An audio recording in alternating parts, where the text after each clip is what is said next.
My name is Fumi Arakawa, and I'm a museum director at the New Mexico State University, and also have been teaching anthropology and archaeology classes for probably 8-9 years now. The aim of this project seeks to incorporate native voices, or we call it humanistic approaches, to understand the members' culture in the Gila National Forest, where the headwaters of the Gila River originate. I believe that the multi-vocal approach, which means integrating Native Americans' oral histories and their narratives, help bridge traditional divides between the sciences and humanities, and between Western and Eastern and indigenous ways of knowing the natural world and the place of humans in it. And this multivocal approach was used as a method to integrate the archaeological interpretations with two Zuni scholars' perspectives and traditions. And throughout this project, I had one simple question, that was, how and what do the Zuni scholars conceive and feel and think of the ecological and cultural landscape in the Gila National Forest? In order to answer the question, we visited one archaeological site at the Twin Pines Village and a few rock art panels in the Gila National Forest, New Mexico.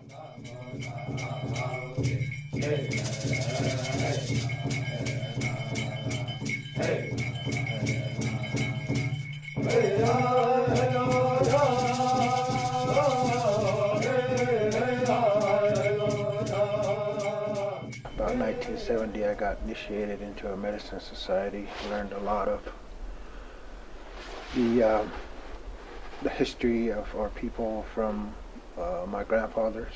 Both grandfathers were leaders of the society that I'm the leader now. So I learned from them, just sitting and listening. I herded a lot of sheep with my grandfather, and every night he would tell me stories, or he would sing me songs. Without really thinking, he was really educating me on the work that I'm doing now. So I think that's just a good fork in the road, because for so many years, ethnography, anthropology, archaeology has been doing that, where people would say, we want to show you these images of raccoons, or of these pottery types that are canteens and things, or musical instruments, whether it's out in the field or even in a museum, that it will say, the catalog says that these are this, so why don't you take a look at the catalog, and then we'll look at the objects or the place. And really what that's doing is it's disciplining us to start thinking that way already. It's starting to bias us and think us that way, so it's easier for us to say, oh yeah, that's what it is.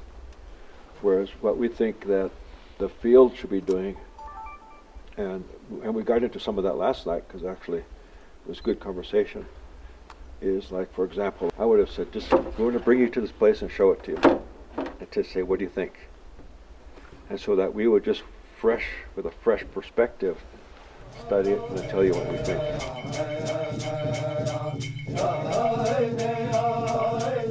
There's some obvious things in here, but the white outline, we thought it was scratched on there, but we're using a magnifying glass. It looks like it's like this, painted afterward, not really scratched, but applied later. So we're taking a closer look, see whether it was scratched or not. And it looks like a kaolinite, light after some of these chippings, not so consistent with shooting target practice, but some places people will remove some of the paint and reuse it. It's like there's a term for it, like where you find the arrowhead. What's the term? Isla. So you find something, you reuse it, repurpose it. Whereas pottery makers will use pottery shards and grind them up to help with the temper. And in some cases, you can even just not to use all of it, but symbolically the goodness or the what it was used for then you can use for again in your own. So sometimes you'll scrape a little bit of it and use it again. It looks like there's two different time periods. You can see where the red came off, and after that somebody came in and outlined it. Here also, the red is gone, but the white is still there. So it's two different time periods. And this big one, oh yeah, that one there is associated with this one. And Jim was talking about the raccoon, and we call it Huetasha, and that's the footprint there of the raccoon, the back legs and the front legs. The symbol up on top, we're debating, it looks like a turkey track, but when I looked at it, it's a little different there. So if you take a corn off and you take the husk off, then you can see the corn here. So it has about three different or four more concepts in there. The rain cloud with the great horned owl and the corn up on top.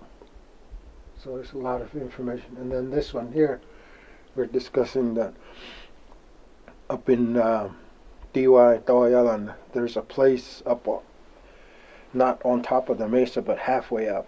There's a place like this that has a rock wall around it, where people were assigned to be on the lookout for danger coming in. So as they stayed, they made markings on how many days they were up there. So that whole rock wall has different, like some with maybe 11, 5. And so somebody was here counting the days. They could be sometimes days, sometimes moons. We also looked at this too as we weren't quite sure, as a flower or a star. And so we took a picture of it, and using just like the photo edits with contrast, with highlights, black point, other things, it was coming in and out. It was definitely like a star. And so we're using knowledge that our great-grandparents taught us, and that their great-grandparents taught them, just from our knowledge. And we're using tools, modern tools with the pointer. We're looking at this. Was it a scratch, or was it,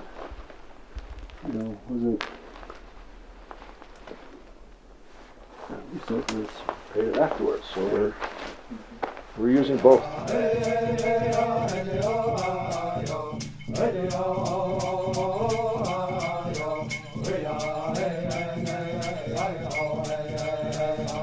We weren't sure if there was something here.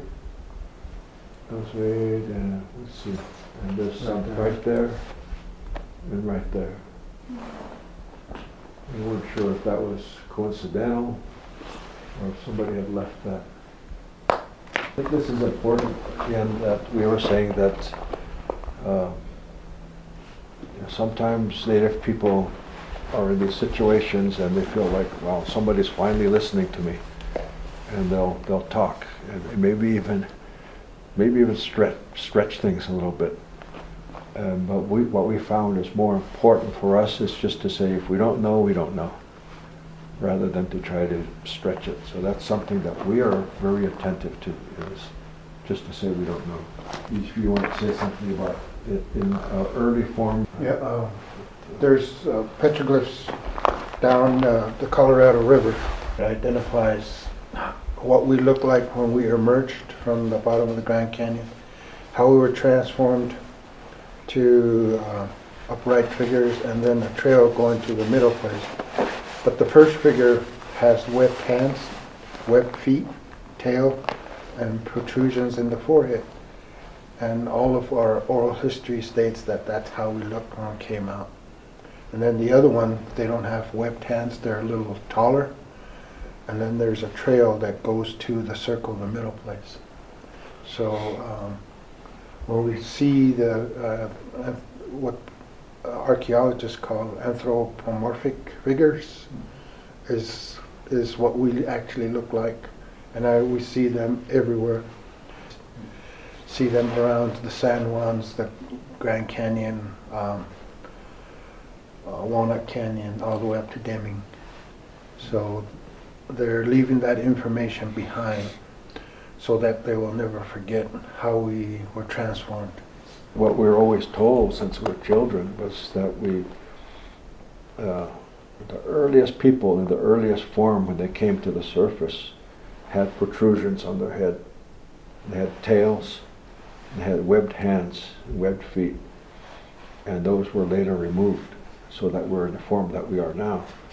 And then also that at that point we left the Grand Canyon and then emerged and explored all the tributaries of the river, of the Colorado River, all the way out to Little Colorado River, up that way, many places. So we're always moving around.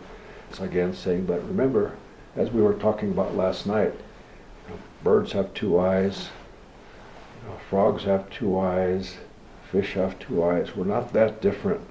A mountain lion, a deer, elk, birds, they have two eyes. They breathe like we do, and when they cease living in their present form, they stop breathing just like we do. It's all these things, like it's affirming we're not that different from them. And so there's this sort of the culture of life of owls or of other peoples and ourselves. There's a kind of transcultural, transmorphic thing going on, that we're not so different, and when you really start to think about it, we're really sort of the same. Something that's really interesting here. You could tell us if you've been monitoring this for long enough. Yeah, the turquoise that's in that rock, I noticed that's been there for about 2 years. Yeah, so there's a small turquoise stone in here. And it was just recently that Zunis were the only tribe that would leave a turquoise offering in places. When we go around, we can see where Akamas were, Hopis were, but if we see chips of turquoise, then we know that there's been some Zunis there. Well, let's take a look at your signage and what your plans are for management. One assumption is, well, I'm glad you have the no climbing, no camping here. How many of the visitors here are non-English speakers, maybe only Spanish? Well, I was going to say, and one of the reasons that we actually use the pictograms is for that reason. Yeah. If we do have non-English speakers, and we can't probably do the whole sign, but at least we can show the no climbing, no camping in a pictograph, so that hopefully folks get that message.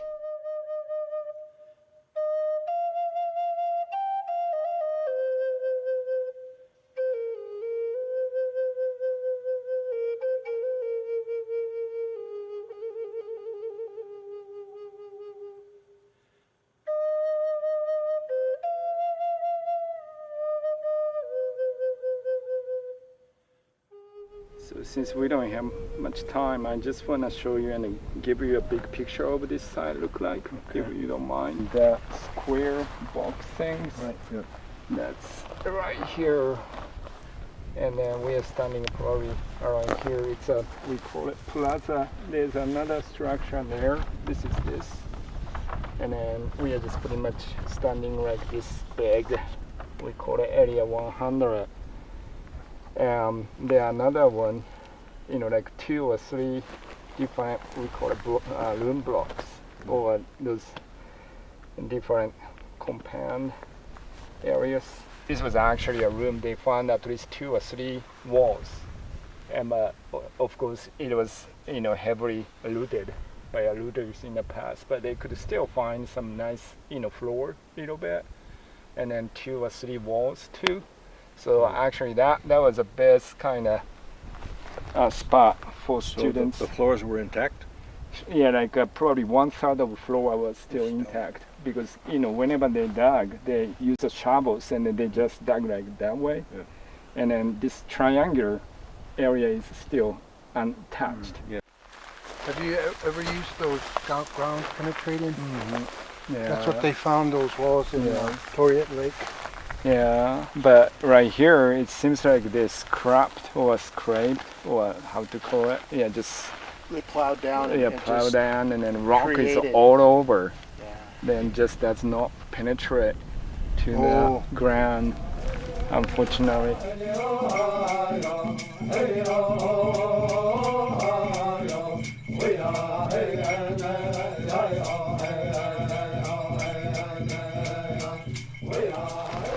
This might have come from the kiva here, holding up the poles. I was wondering about the elevation because I was saying I've been farming my whole life, so I planted seeds even when I was in a cradle board. So it's been 62 consecutive years, going on 63, Uh-huh. and I'm always interested in the sweet spots for agriculture. For agriculture. Those sweet spots, whether they're on the Colorado Plateau, the Mogollon region, or wherever it may be, there's sweet spots, and this is, especially the valley bottom, of course. That looks ideal to me. If I was walking, spending days or months crossing country here, I would say, wow, this looks pretty good. Uh-huh. Because down here you got a confluence coming in here and there, and it's going to bring down all those rabbit turds and pine needles and all of that, and flush it with nutrients also. I may be at a conference or something and people approach me and they say, Jim, I have this really gravelly soil and I'm trying to add some manure to it and sand, and another person says, I have this really heavy clay soil, I'm trying to bring in more sand and manure, what should we do? I tell them, don't farm there. But I think our ancestors had the liberty of being able to move around and find the best places. They were assaying the lands and the soils by taste, by looking. Like if I saw a sagebrush, I'd say that's good dry land farming there. If it was a loam, sandy loam, sagebrush, alluvial fan, I'd say that's a good place. So this valley, when we drove up here, I thought, oh yeah, I would grow food here.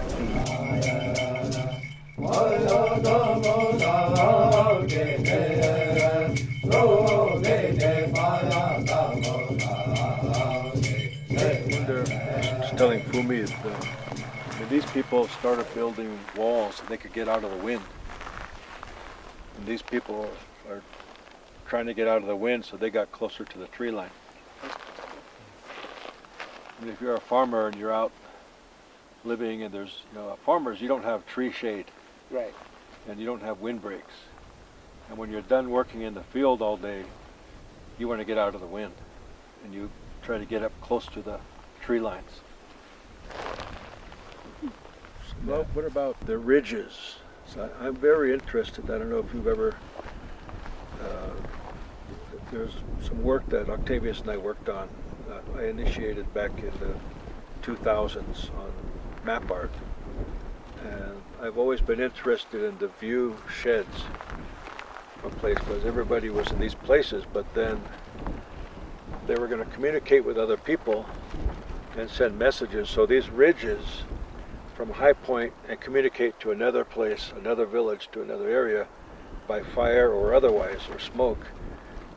Have you checked the ridges and see around each of these sites? I see sometimes at Zuni there's high points, and then I would find charcoal soils. And another place I wouldn't see a village, but I'd see charcoal soils. So it's saying to me that there are people who go in those and light fires. But for what? And I think it's part of it is communicating to people there, or there on these ridge lines. Well, we've also found, it wasn't just fire or smoke, found mica slabs. Yeah. Yeah. So they Reflect. could probably signal each other with those mica slabs. You have to be up in a high spot, so I think that's, there's plenty of work to do. Excellent point. You know, one of the problems we face is, as a land managing agency in the federal government, you know, our work is driven by, you know, a federal undertaking. So that's where we would like to see more like research and things like that, because we can't always do what we would like to do because of if it's not driven by anything as a federal undertaking.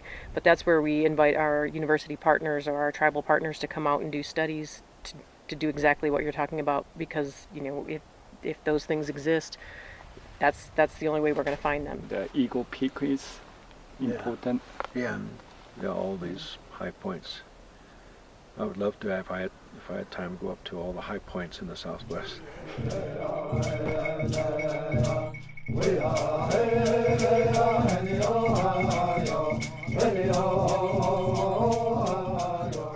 Well, it reminds me of, like, I don't particularly like the idea of, it's just my opinion, but calling something a sacred site, I'd rather call it a sacred place.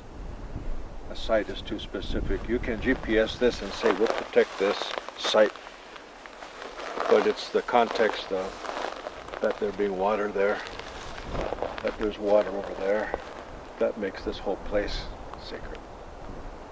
And once it's consecrated, right? Initially it's consecrated and blessed forever. That big rock there is where I got a piece of copper underneath it, but it's looking straight towards where you can see the peaks and stuff. And so, wondering if these might be possible shrine stones placed out in the plazas. Well, they're on the periphery. Yeah. Even to this day, if you go to some of the dances, that you'll find two pieces like this, where the dancers will actually go around. Oh, really? Yeah, they go around. This one that now, and then there's another one up there.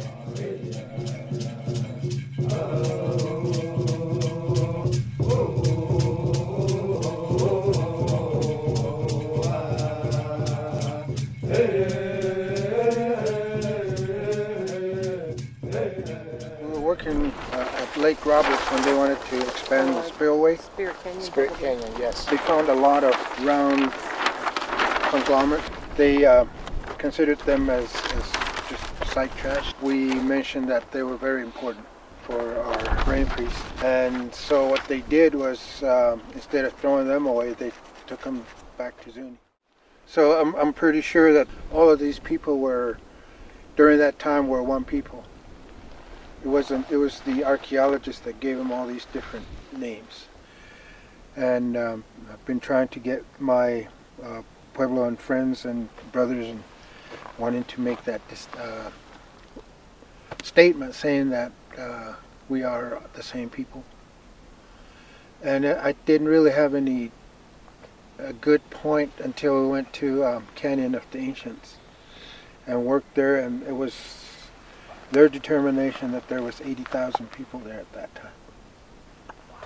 So I asked the Hopis if they ever had 80,000 people. They said no. Zuni never had. Acoma never had. But if you combine all of our Puebloan people now, it would probably be equal to that. And I did kind of joke around yesterday, because if Zuni comes here, and that was like 5-10 years ago, we would say, oh, this is all Zuni. Hopis would come in and make the same statement. Oh, this is all Hopi. But now with the artifacts, what studies have been done on points, artifacts, everything that was collected here, it points to all of us, not just one group of people. And I think that's why our culture and who we are is still being sustained, because of what we learn from each other.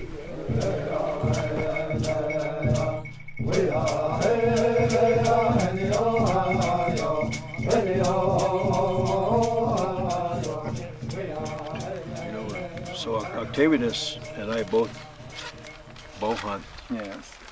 I like using a long bow and a recurve bow. You know, these smaller, thinner points are going to have more penetration than a big, blunt one. Bigger doesn't always mean better. Bows that they were using while they were strong, it still takes a lot of energy to push a point through, especially to get a killing shot. Yeah. And you need that penetration. And those thicker points aren't going to do it for big game anyway. For big game, that's what I'm talking about.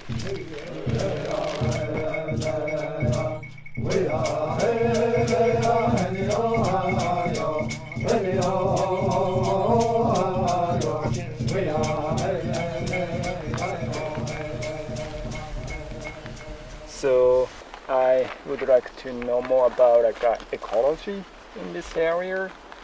How those people might have used their resources and how they use this landscape. If you can kind of say something about that, that would be great. Well, there's all these different materials here. There's a basalt chunk here, Yes. one there, seen some up there. And then a lot of these materials were brought in for a specific reason and use. For pestle and mortar, matates, even hammers, arrowheads. A lot of the things that was used every day was made out of basalt. So, of course, to be living here, first thing is where's the water? Pueblo people live where the water's at. And I mean, that's why our ancestors were here, is that water first. First of all was water. And so there's the drainages, the confluences here. The drainages were the highways and the pathways first. And come up and they probably saw standing water, I would guess, or cottonwoods and a spring, and say, well, there's water, let's have a drink here. And then somebody probably walked up here and said, there's a nice flat spot up there. And then also said, there's plenty of firewood. And somebody said, there's a whole bunch of these nice straight beams over here. Not necessarily ponderosa pine, but maybe ponderosa, maybe some of these alligator junipers and others, and said there's a good supply of that. And then probably someone said, this looks like good soil too, because I'm a farmer myself. I'm clued into the water and the valley here, which would be good for growing food. And then this palisade up here is nice and flat. It's up above the cold in the winter, because cold air is going to settle down in the low areas. It's going to be a big difference even between there and the bottom. This will be a little bit warmer, and you have a little bit of a windbreak from the trees up here. I think, just thinking about the landscape, that it's a good place to live. So, this area is, as Chris said, it's a, we call it as a headwater of Gila River. Yeah. And do you have, some kind of, stories or any kind of, narratives or myths even about, important, that headwater or, that source of that river itself? From the Grand Canyon to where we live, and I'm sure it'd be very similar to here, is that the drainages are like, isn't it? They're like umbilical cords that connect us back to places. So these drainages, they're all sort of a visceral landscape that they connect us to one place to another, the springs. And Octavius knows this way more than I do, but there's songs that are just about this spring, this spring, that spring, and they're also maps of how we got to be where we are. Yes. So I don't know of this one, but I'm sure the people lived here, probably there were songs about how they got here. But we can see them also in some ways in the ceramics. If you start looking at the clay, where did this clay come from? Where did that clay come from? And even seeing images of wetland birds. Well, there must have been a wetland there. Or there must have been a spring or a wet spot there. Yes. So in a sense, our maps are on all these things. They're in ceramics, they're etched in stone, Yes. woven into textiles, and they're in prayers and songs. I'm also very interested in that your, idea of how to call it counter mapping project. It's called counter mapping. the idea of images, looking out across like Baldy there, another place might be, boom, another one there, dude. This connection of like, bang, here to there to there, there to there. Do you think can we do even, farther south like this side, It can be done anywhere. anywhere? Well, that's an easy question. It can be done anywhere, including Okay. here, anywhere. And anybody can make a map. Mm, You do not have to be a technician to make a map. yeah. That's what I assert. I truly wanna continue that collaborative work, and when I really have a field school, what kind of things maybe we can, kind of contribute. In other words, if we can, when I write the proposal, like this is our archaeological field school in 2021. I hope to put a couple things that we can also contribute to, Native American people, especially, this case, Zuni people too. What kind of things you wanna know, or what kind of things we can actually do. If you were writing a proposal Yes. for the next field school, I think I would write into there that the field school would improve the understanding and build the capacity of New Mexico State University and its partners Mm-hmm. to better understand Mogollon culture, Mimbres culture, Yeah. and to help fill in some spaces that are missing, because the Mimbres culture has unfortunately been one of those that has so many missing parts due to looting. Number two, that I think working with students, and especially and in particular Native students, would, and a tribe or pueblo like Zuni or Yakima or whatever, the ones related, would help build the capacity of the students Yes. to do the work in the future, Mm-hmm. to help represent us in the future. Yeah. And number three, it's about showing that a true collaboration is possible. And I don't mean just like a phone call or a meeting, but actually co-laboring towards to a mutual agreement. Something, the plan that has some mutual outcome, like the Pueblo or Octavius and I say, this is what we would like to see as the outcomes for us. And then you have your outcomes. Yeah. And then we both then collaborate to those mutual outcomes. And I think it would really give it more weight to your project if it states that, okay, the Zuni advisory team members were here on these dates and this is the information that they gave us. That would be wonderful if we can, invite and work with, Zuni. Yeah.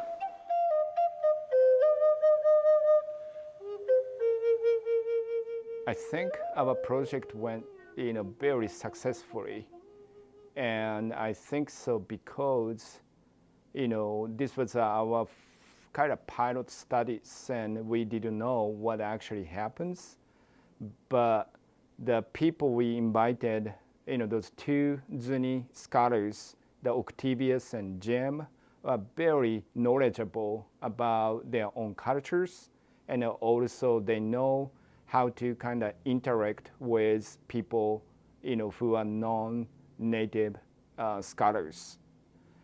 So that was one great accomplishment for us. And then second, throughout these projects, I was not sure how and what those Zuni scholars think about the landscape in the Gila National Forest. But, after we conducted this research, those two Zuni scholars told me that they are pretty impressed about the landscape, and they are more interested in those kind of unknown areas of their homeland.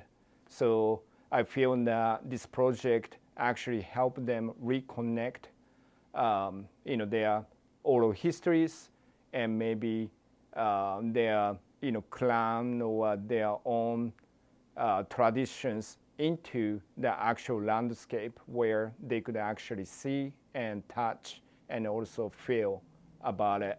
So that was good things about this project.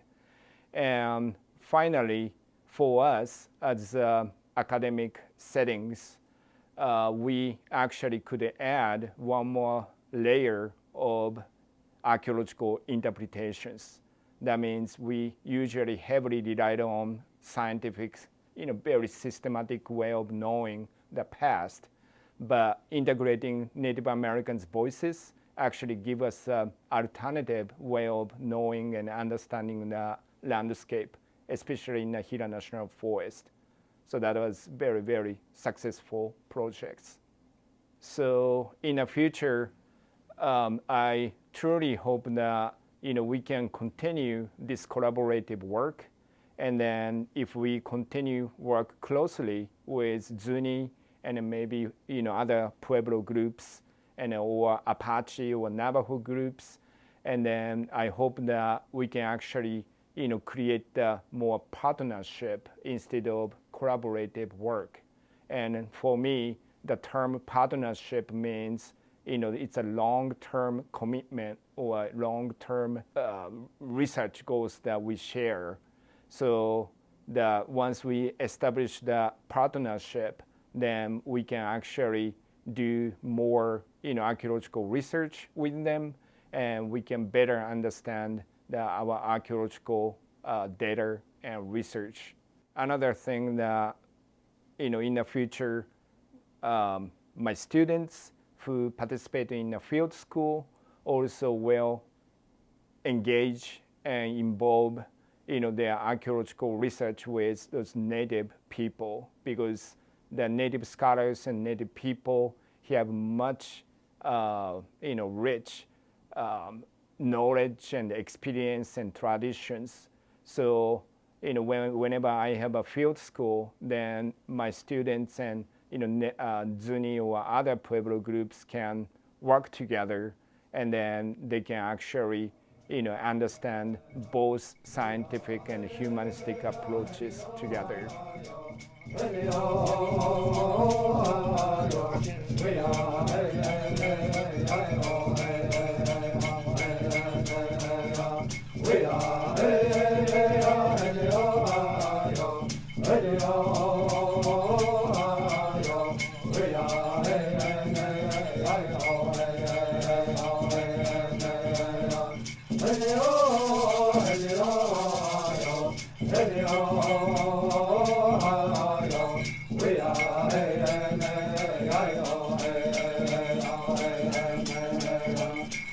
Oh